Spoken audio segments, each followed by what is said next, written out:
All right, let's try our second primarily lose question, question number 18. Let's go ahead and read it. The writer is concerned about the level of detail in the preceding sentence and is considering deleting the phrase, quote, the first section of from it. So he's considering deleting this part, the first section of. If the writer were to make this deletion, the paragraph would primarily lose information that, okay, don't look at the answer choices. Let's go ahead and read it. At 2 p.m. on October 27, 1904, thousands of New York City residents poured into the streets of Manhattan. Their cheers competed with the blare of ferryboat horns and the whistle of power plants. The city was celebrating an incredible engineering feat, the completion of the first section of the New York City subway. So if we got rid of this, it'd be the city was celebrating an incredible engineering feat, the completion of the New York City subway. So what would we lose if we got rid of this? If we lost this, it'd make it seem that the city was celebrating the completion of the entire New York City subway, where the facts are, or in actuality, it's just the first section of the New York City subway. So the paragraph would primarily lose information that only the important detail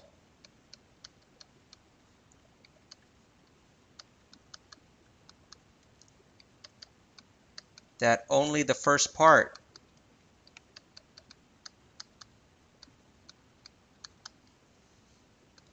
of NYC subway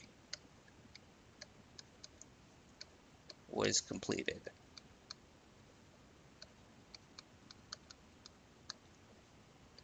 Not the entire thing, not the entire New York City subway system, just the first part. Now let's go to the answer choices and eliminate the ones that are least like what we just said. Reveals how expansive the New York City subway would become. Nope. We said it would lose the important detail that only the first part of the New York City subway was completed, not the entire thing. Let's try H. Makes clear that by October 27th, 1904, construction of the second section of the subway was already underway. Nope. We said that it loses the important detail that only the first part of the New York City subway was completed, not the entire thing. Nothing about the second section of the subway being underway. Let's try G. Clarifies that only part of the subway system had been completed by October 27th, 1904.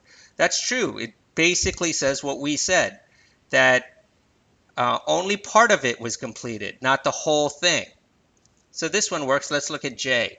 Provides evidence that New York City residents at this celebration believed the entire subway system was complete. It doesn't provide any evidence, and we're not talking about what New York City residents believed or not. So that doesn't really make any sense.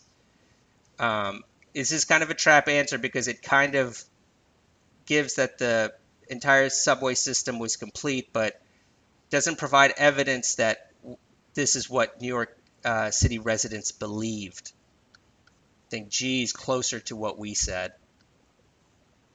Clarifies that only part of the subway system had been completed by October 27, 1904. We said it would lose the important detail that only the first part of the New York City subway was completed by this date, not the entire thing. So G is closest to what we said, and we can eliminate F, H, and J. I will see you in the next video.